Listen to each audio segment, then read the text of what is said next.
So we move on.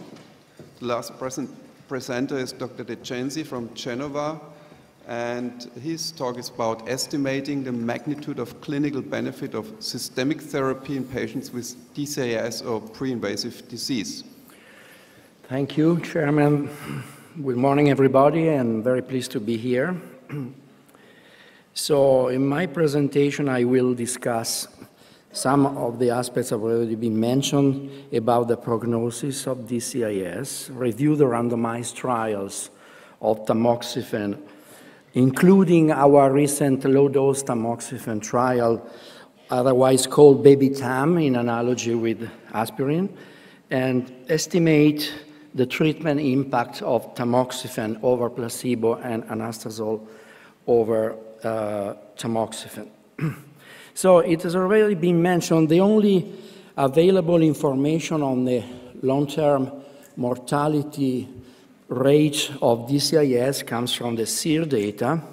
This is a paper already been alluded to by Andrea et al., which shows that the mortality rate of Dcis is only 1.1% at 10 years and 3.3% at 20 years. So we are dealing with a poorly lethal disease here. There are, however, risk factors for the breast cancer-specific mortality, which are age, especially age 35 years old or younger, black race, estrogen receptor negative disease, high grade, large size above 2 centimeters, presence of comedo necrosis, and most importantly, reoccurrence of an invasive recurrence confers up to 20 times increased risk of mortality. What is important to mention is that in this series,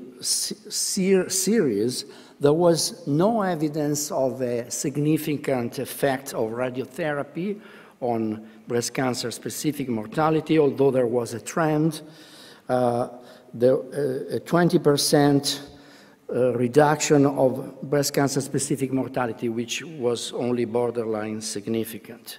There's no data on tamoxifen in SEER data, so we cannot draw any conclusion. The two most, perhaps, informative trials on the treatment of Dcis come from the NSABP group, B17, which showed that the addition of radiotherapy decreased by 52% the risk of an invasive ipsilateral recurrence, and the B24 trial, which showed that tamoxifen added to surgery and radiotherapy further provided a 32% relative reduction of invasive ipsilateral recurrence. So this has become the standard of treatment of Dcis, especially in the United States. B17 and B24 showed, however, that the majority of deaths in this population come from causes different from breast cancer, and there was no apparent difference in breast cancer-specific mortality among the four groups. And again, this slide shows that the risk of mortality is restricted to the patients who recur with an invasive recurrence, whereas the women who recur with the Dcis do not have an increased risk of breast cancer-specific mortality. It has already been shown that in the B24 trial, the investigator subsequently measured estrogen receptor level in about a third of the population, and they showed that estrogen receptor positive Dcis is very responsive to tamoxifen with a 42% relative reduction, whereas there was no evidence of a benefit in ER-negative Dcis. The other very important trial is UKNSZ, which is a complex 2x2 factorial design trial where the women were randomized to either radiotherapy or not, and tamoxifen or not, and the women were also offered to choose one randomization, so the 4 groups are not evenly distributed. This is the follow-up analysis of the trial, and the data show that tamoxifen further adds a 29% reduction in the risk of new breast events, particularly contralateral breast cancer, and the risk is greater in the first 2 years. The data also showed, however, that the benefit of tamoxifen was restricted to the women who did not receive radiotherapy, whereas in the women who had received radiotherapy, there was virtually no benefit of adding tamoxifen. This is the landmark P1 trial, which addressed the effect of tamoxifen in primary prevention of breast cancer. There was a subgroup of patients with pre-invasive disease, namely LCIS or ADH. In these subgroups, 400 subjects per arm in the LCIS group, there was nearly a 50% reduction of invasive breast cancer with tamoxifen, and in the prior ADH group, which accounted for some 600 subjects in each arm, there was a very remarkable 75% reduction of subsequent invasive breast cancer with tamoxifen. Our low-dose tamoxifen trial, which is impressing the JCO, address a triple de-escalation strategy in women with ER-positive or unknown DCIS, plus women with prior ADH or LCIS. The women were randomized to 5 milligrams of tamoxifen versus placebo, first de-escalation point. Second escalation point, treatment duration was 3 years. The study included 500 participants among 14 centers in Italy. The median follow-up is 5 years, and the primary events were invasive breast cancer or DCIS. The background for our trial was based on a variety of biomarker trials assessing the minimal effective dose of tamoxifen, among which the most important study was a 4-week window opportunity pre-surgical trials where we randomized women to 20 or 5 or 1 milligram per day. And you can see that the primary endpoint was the change in Ki-67, and the data show that there is no reduced activity of 5 milligram or 1 milligram in decreasing Ki-67 compared to the standard dose. These are the baseline characteristics of our trials. 45% were premenopausal, 20% at ADH, 10% at LCIS, 70% had DCIS, and this is the third de-escalation point. Only 60% of the DCIS received the radiotherapy, which was restricted to women at high risk, so the younger, the women with high-grade disease, positive margins, and nothing else.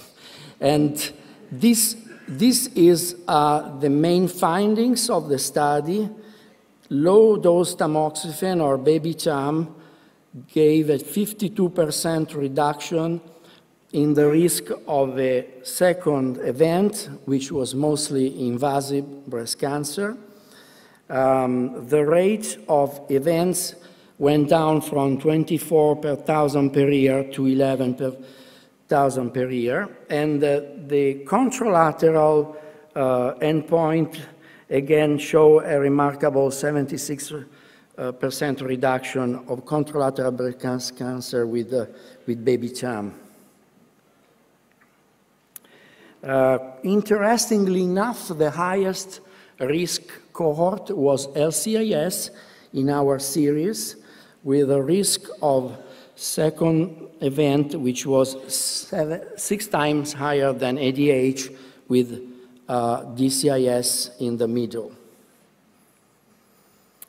Serious adverse events, which of course are of paramount importance in this de-escalation trial, show that there was no significant difference between the two arms.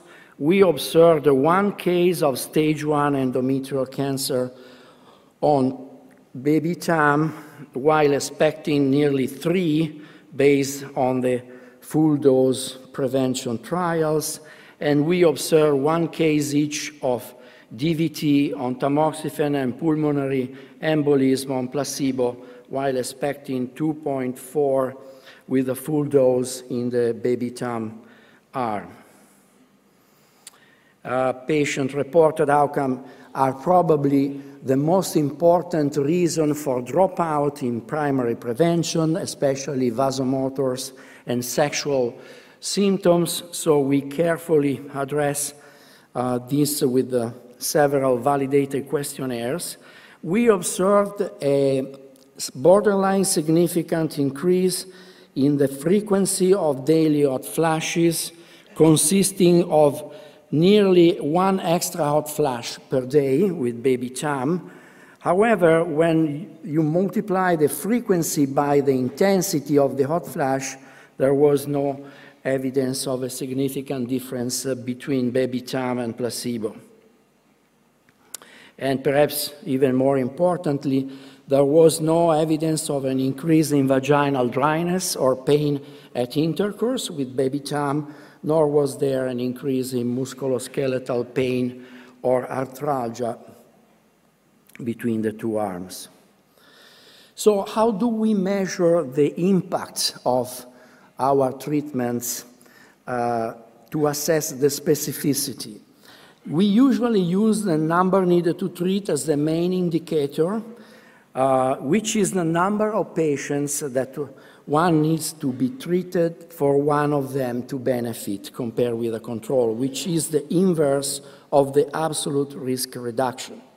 We can also use the number needed to harm, which is the inverse of the absolute risk increase, and finally, the ratio between the two, which is the likelihood to be helpful or harmful, which is the ratio between NNH and NNT. You can see here that baby TAM, but also the full dose tamoxifen trials in DCIS or pre-invasive disease, like in the P1, have a very favorable number needed to treat, which is really comparable with the adjuvant setting. And to put the data in context, I put here the results of NNT for the primary prevention trial, where you see that the number needed to treat increases. Of course, the smaller, the better.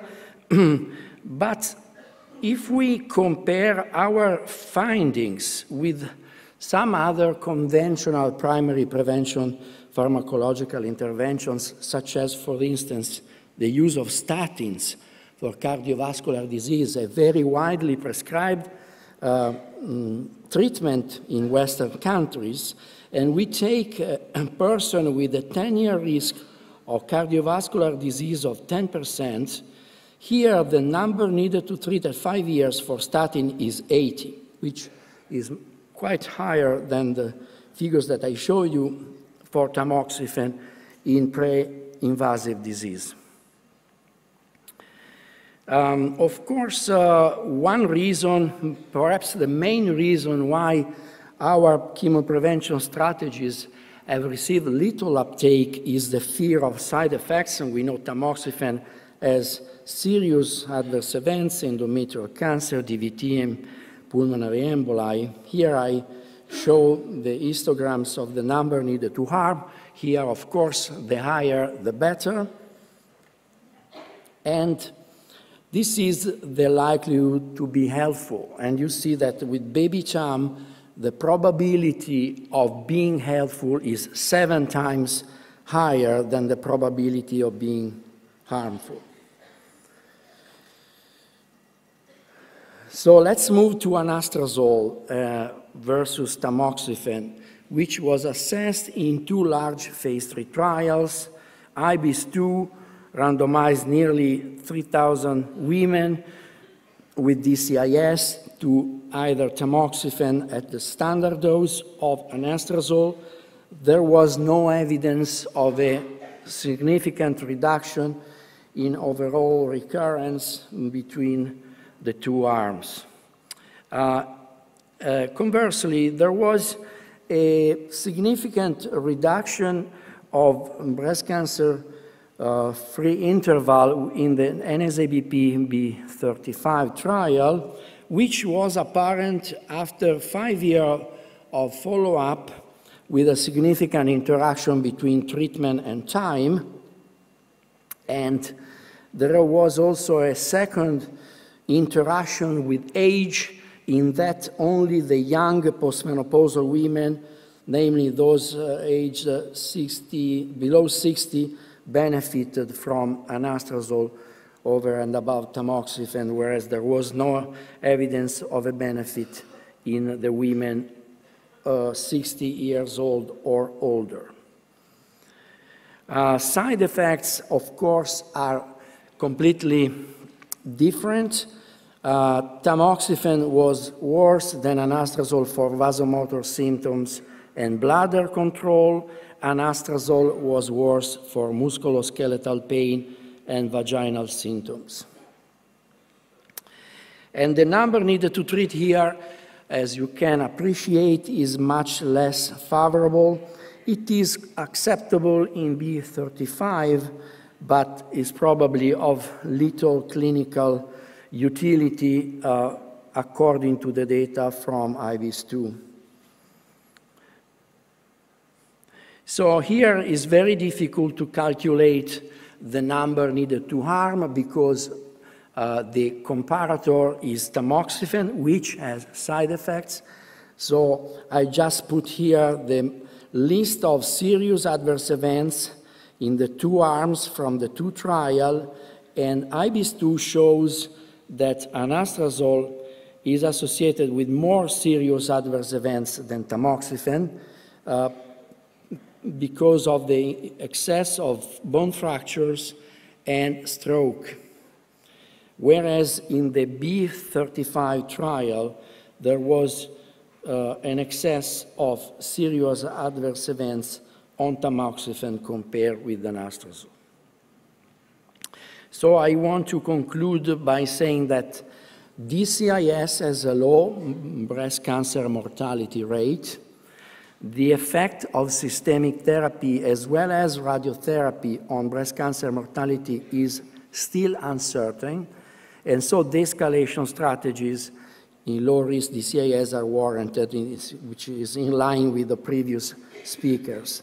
Regarding systemic therapy, I think that tamoxifen has a favorable treatment impact in DCIS, and even more in pre-invasive disease such as ADH and LCIS based on NNT and LHH. Baby TAM is even better, given improved safety, and provides an alternative strategy to increase prevention uptake, and we will see what is actually the uptake of baby TAM. We don't have a 5 milligram tablet in the market, so our indication is to give 10 milligram every other day, given the long half-life of tamoxifen. Regarding the additional benefit of anastrozole over and above tamoxifen, this is of moderate impact. And here the choice of agent depends, of course, on individual risk factors, including age, risk of DVT, endometrial cancer, bone fracture, and stroke. So I want to, because we are very fond of socialized medicine, and also are very fond of non-profit clinical research. We, as you all know, it's very difficult to do non-profit clinical trials in the current business-based medicine era. So I want to acknowledge and thank the Ministry of Health of our country, as well as the charities Italian Association for Cancer Research and the Italian League Against Cancer, which provided support to this non-profit trial for a fair, equitable, and affordable medicine. Thank you for your attention.